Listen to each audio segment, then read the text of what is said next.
Hello people, this is the iPad Air on iOS 7. You might be thinking, well, this looks just like an iPad mini because, well, this does look just like an iPad mini. This is an iPad mini, by the way, and the design finally came to the iPad Air, and this is what we're going to be talking about. We're going to be talking about not only this redesign, but also this redesign. That's right. It's more redesigns than just the body. It also includes the look of iOS itself. Right, because it coincided with the fact that, well, Johnny Ive took over as the head of human interface design, so we get this brand new OS. And because it inherited the design of this iPad mini, which came out last year, that, well, both things just happened at the same time. So the iPad Air was really a radical rethinking because, well, we've had iPads that look like this for the past 3 years, so 2010 to 2013, right? With this back with the old Apple logo, right? The black plastic Apple logo. And because of the Retina display, it was 1.3 pounds. It went up to, I think, 1.4 pounds, or at least close to it.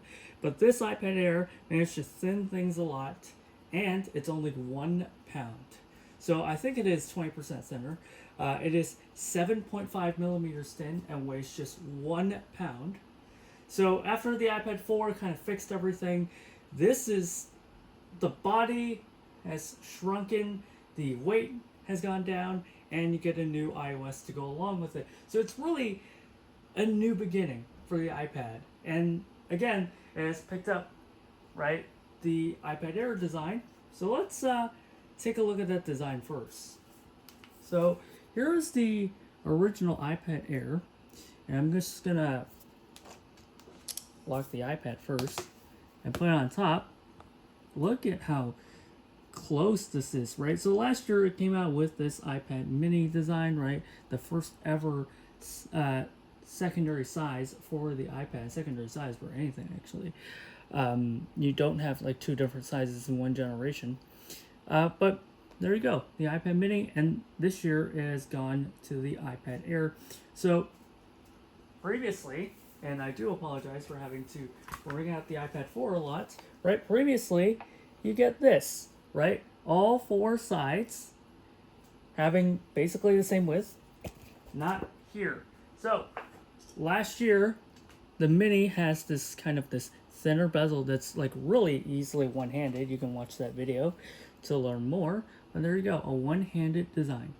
This year it came to the iPad, and of course it's a lot less one-handable. In fact, I'm not sure if you can, well, at least not for me.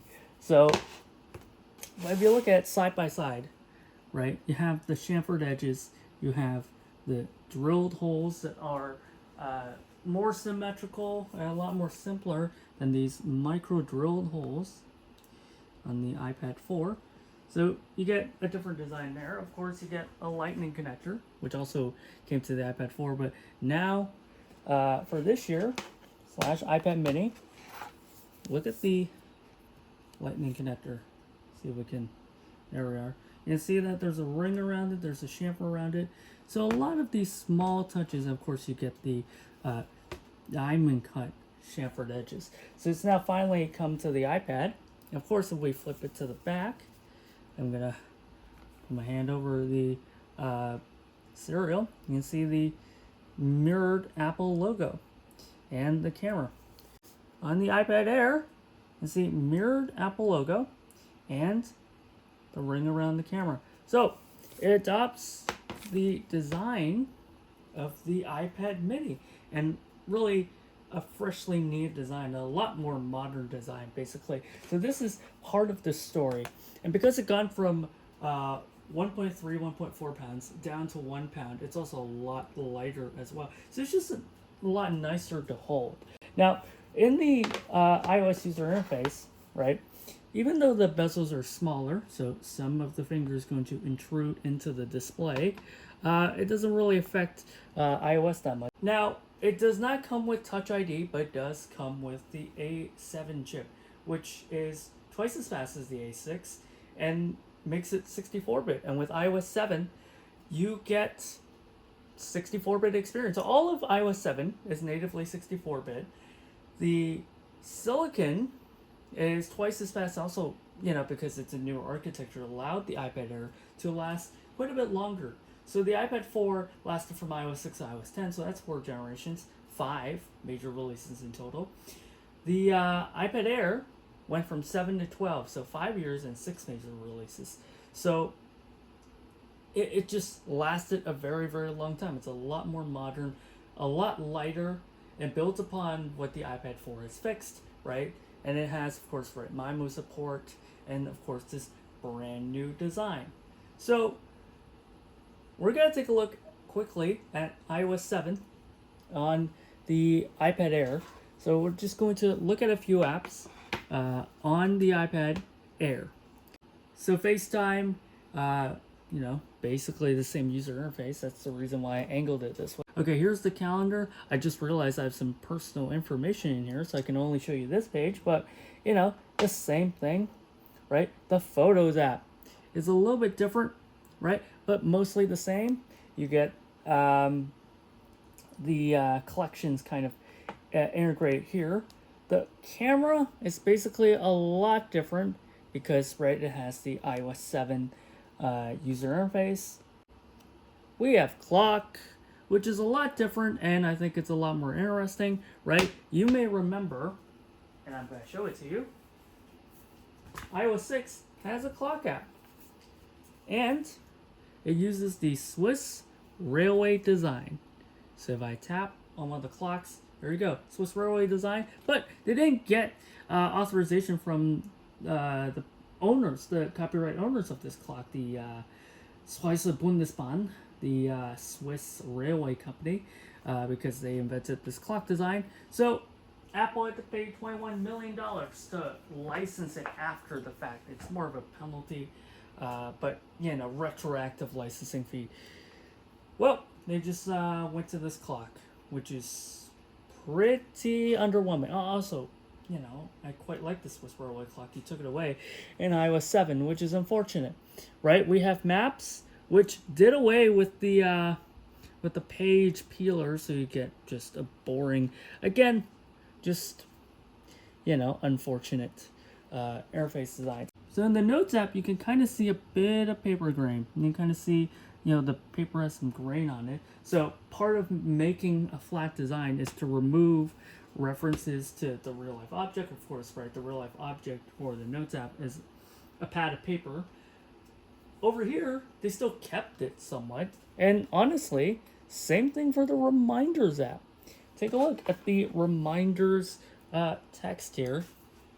See if I can show it a little better. There we are. There you go. You can see it's a pad of paper. You can see the Reminders text seems to be etched into the pad of paper right there. Now we have Photo Booth, which is pretty fun. And I want to go inside here and take a photo. So you already know what Photo Booth is. If I tap the icon, the shutter button, you can see that the photo drops in just like an actual photo booth. You can see it drops into the carousel here. So skeuomorphism is not completely dead. Parts of it is still here. So it's not true that iOS 7 did away with all of the skeuomorphism, but a lot of the more apparent ones, it's gone.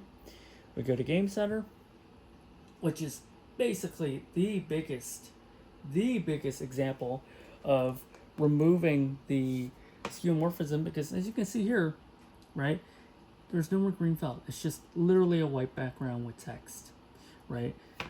Previously, the Game Center had green felt like this. This is what it looks like in iOS 6. This is what it looks like in iOS 7. iOS 6. iOS 7.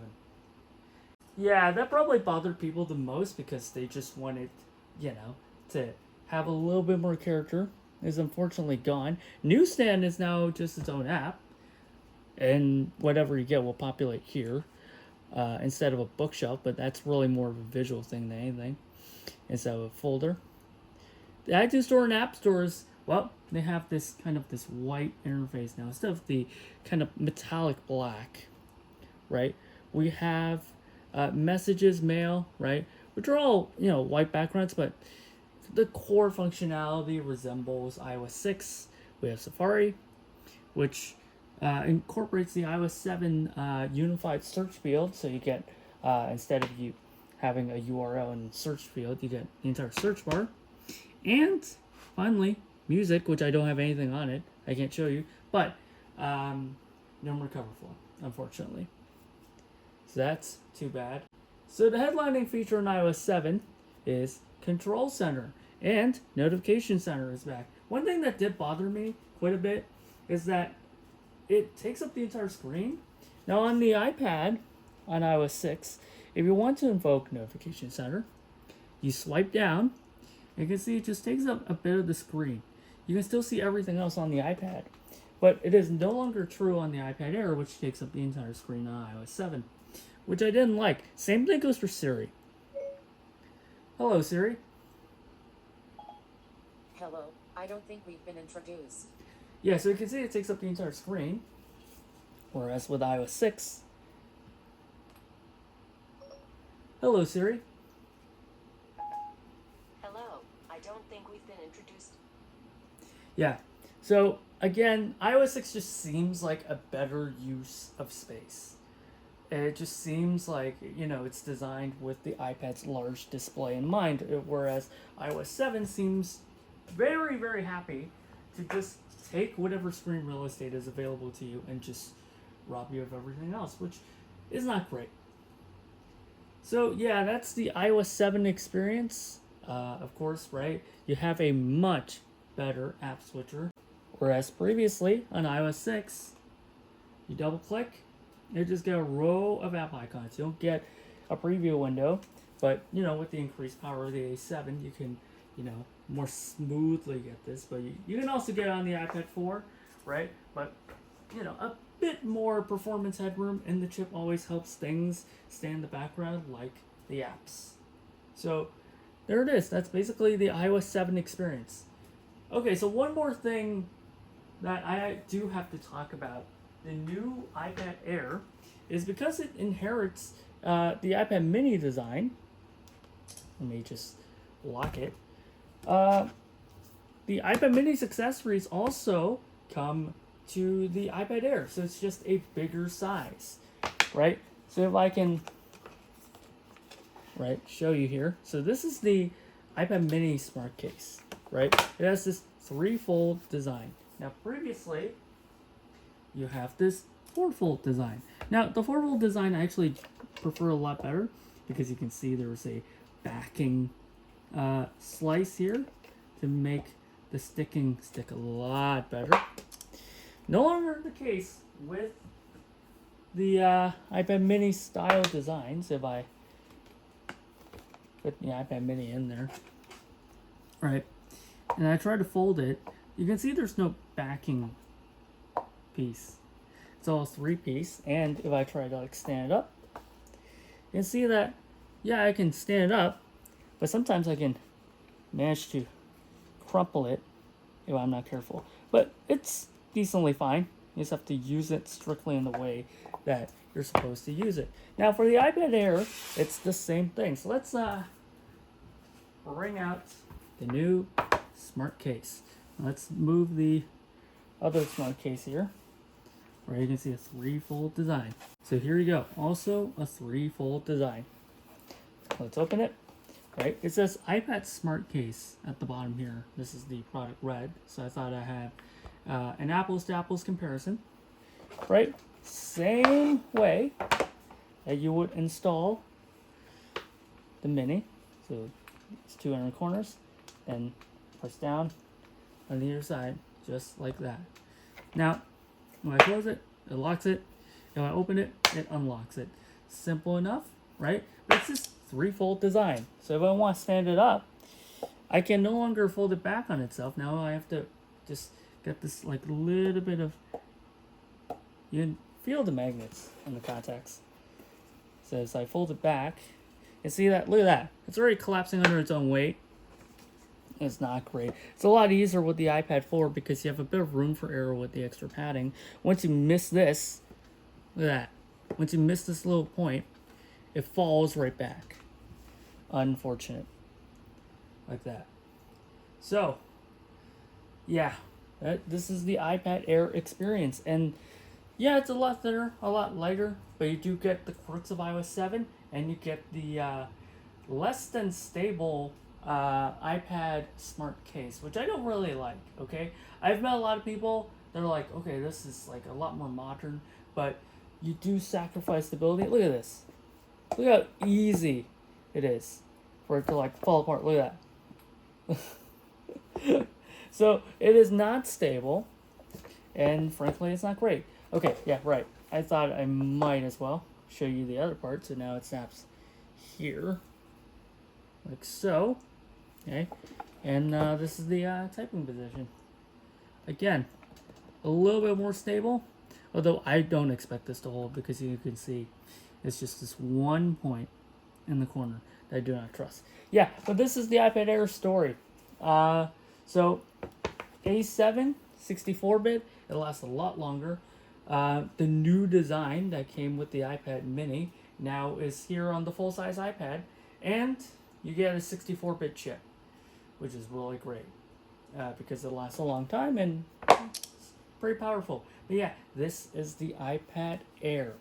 I hope you enjoyed watching. Thanks so much.